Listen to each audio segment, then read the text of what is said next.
What if? This chapter is a parody and isn't intended to be taken as a serious part of the Stardust canon. Enjoy.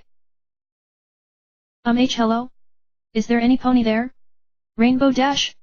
Twilight? Any pony? Fluttershy asked timidly as she inched forward. Gone were the rolling fields surrounding Ponyville, as were the comforting sounds of chirping birds, chattering squirrels, and babbling brooks. All of the comforting signs of nature Fluttershy had come to love were gone, replaced with metal, stone, smoke, and fire. There were no signs of life as far as she could see, and it unsettled her greatly. The timid Pegasus had just cleared a pair of metal boxes and began to inch into a clearing just as three creatures appeared on the other side of the stone clearing, between two of the large brick buildings. Bipedal, binocular vision, digigrade appendages, Fluttershy's eye for animals easily catalogued the traits of the creatures that had entered her sight. The larger one waved and shouted, and the middle-sized one scooped up the smallest and began to run. Oh my, a family group? These two must be caretakers for the foal. But why would they be running? Bursting from the shadows that the trio had just vacated came a monster, and Fluttershy's eyes fell upon it just as they had the bipeds. Quadruped, insect-like physiology, extremely fast, she quickly summarized, and her eyes widened as she saw the unfolding events before her. The largest tried to backpedal but kept himself between the new arrival and the other two bipeds, while the insect dashed towards the trio with claws raised. The larger biped tripped and fell backwards, and the other two cried out in fear as the insect closed in for the kill. Predator species. Hold it right there, mister! Fluttershy shouted as she fixed the insect with the stare. All eyes turned toward Fluttershy, and had this not been a life-or-death situation she would have shrunk away from the attention. Not now though, what she had just seen made her blood boil. What do you think you are doing? Chasing down these poor innocent creatures? The scene of impending violence froze before the Pegasus as she trotted forward. The insect and the now prone biped remained frozen in place. The expression on the insect's face was hard to interpret, but the biped was clearly frightened for himself and the others it was protecting. There, everything is all right now, Fluttershy comforted as she stroked the biped's head gently with a hoof. It seemed frozen in place much like a scared rabbit, and made no effort to run until prompted to. Go on, shoo. Make sure that foal of yours is safe. Fluttershy gave it a comforting smile as it crawled and then ran away before whipping around to face the insect again. Did I say you could move? The insect had begun to creep forward and reach with the two digigrade limbs attached to its torso, but when it found itself under Fluttershy's stare again it froze in place. You think you can chase innocent creatures just because you can? Did you not see it had a foal? Did you not see how scared it was? You should be ashamed of yourself. With each word Fluttershy took a step forward and the insect took a step back. With each step it lowered itself closer to the stone they stood upon, and was now using its clawed limbs to shield its face from the terrible stare. When its back claws bumped into one of the metal boxes in the clearing which prevented further retreats, it began to whine piteously. Fluttershy wasn't finished though, she was just getting started. And you? She screamed as she whipped around again to face another biped standing behind her. Unlike the previous bipeds, this one wore some form of armor and had nearly managed to catch Fluttershy off guard with a strange silver tool it held in its arms.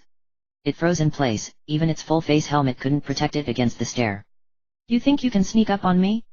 You are wrong, mister. In case you couldn't tell, I am in a very bad mood and I'm not going to tolerate mean-spirited pranks while I'm teaching Mr. Bugs here a lesson.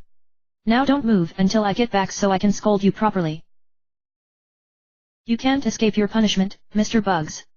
Fluttershy turned around to face the insect again, which was trying to skulk away while the Pegasus was distracted. Now, you are going to take me to your parents and we are going to have a long talk about what is appropriate behavior. The insect froze in place, which prompted Fluttershy to scream. Did I stutter? Take me to your family now. The insect wailed and bolted down the alley with Fluttershy trotting after it, leaving the frozen biped behind. 1652, April 2, 2015, Washington, D.C. Lana Jenkins led the stack with her shotgun raised. Lieutenant Fowler was right behind her as she swept the fire escapes and windows with her rifle, while Dryzimski covered the other end of the alley with his LMG. The trio grouped up at the mouth of the alleyway and then fanned out to sweep the parking lot where Matt was apparently it. Harris, this is Jenkins, Lana called through the radio. Where are you, man? Command has your signal as green but you're not responding. Where the hell are you? Her question was answered as she rounded a delivery van and she spotted the missing soldier. He stood as still as a statue with his arms raised in a firing position with the pistol in one hand and the arc thrower in the other, and he appeared to be unharmed. Fowler, Jenkins, I found him, she said as she rushed forward. Jenkins' shotgun was still raised as she swept the rest of the parking lot before turning to face Harris. Jesus, man, you had us worried. Harris? Yo Harris, anyone home? Lana snapped her fingers a couple of times in front of the other soldier's faceplate and got no reaction. Without any other alternatives, she slung her shotgun and pulled Harris's helmet off. The male soldier's face was white as a sheet and his eyes were white and unblinking. I can't move, she said not to move. I can't move, she told me not to move, was all he could mutter between clenched teeth. 12:01, August 1, 2015, Situation Room. Bradford stood at attention as he faced the giant video monitor. The spinning XCOM logo vanished and was replaced with the silhouette of the council representative. A moment of silence passed between the two before the XCOM commander moved ahead with his summary for the past month. Data summaries for the month of July have been transmitted for council review, as well as all the collected reports on all operations that have taken. Commander, the council representative interrupted. His voice was like gravel and nearly impossible to judge, but with the interruption Bradford could notice several hints of tension in the man before he continued. Your efforts and the efforts of your men thus far are to be commended. However, this council has determined that your efforts are no longer necessary. New circumstances have come to light regarding the nature of our alien guests, and it is the feeling of this council that the fate of humanity might better be served through cooperation and understanding in the interests of peace and harmony. While the XCOM project served admirably in its role as guardian against aggression, this council agrees that an organization with such intentions in mind would prove detrimental to the future of humanity. Effective immediately, XCOM will cease all activities, its armed forces will disband and its weapons will be disarmed. Goodbye, Commander. Without another word, the council representative reached forward and pressed a button on his console to end the transmission, leaving a stunned Bradford alone in the Situation Room. 12:04, August 1, 2015, unknown location. The council representative gritted his teeth as he lifted his finger from the disconnect button and turned to glare at the other occupant of the chamber he was in. He didn't say a word but continued to glare in spite of those gentle blue eyes and timid smile.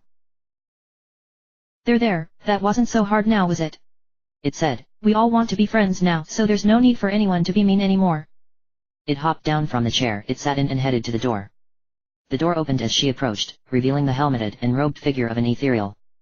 One of its forearms held the door open, the second held a small bag with a trio of marks that matched the marks on its rear legs, the third held an umbrella while the fourth carried a leash.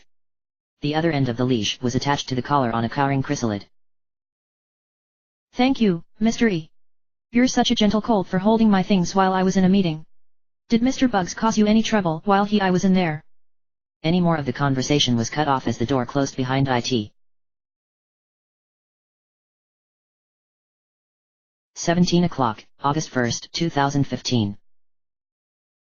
At precisely 5 o'clock p.m., every television, mobile device, and computer received the same transmission. Good evening every pony.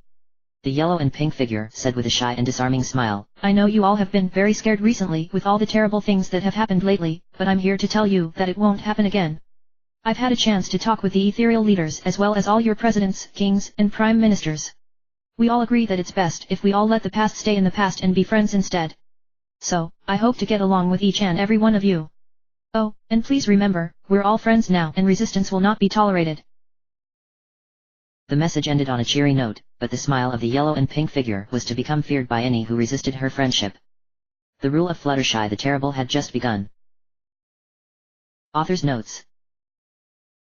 In celebration of 250 thumbs up, I wrote this little bonus chapter. It's a bit of a parody, is not meant to be taken seriously, and is in no way part of the Stardust canon. P. End of chapter. Chapter end.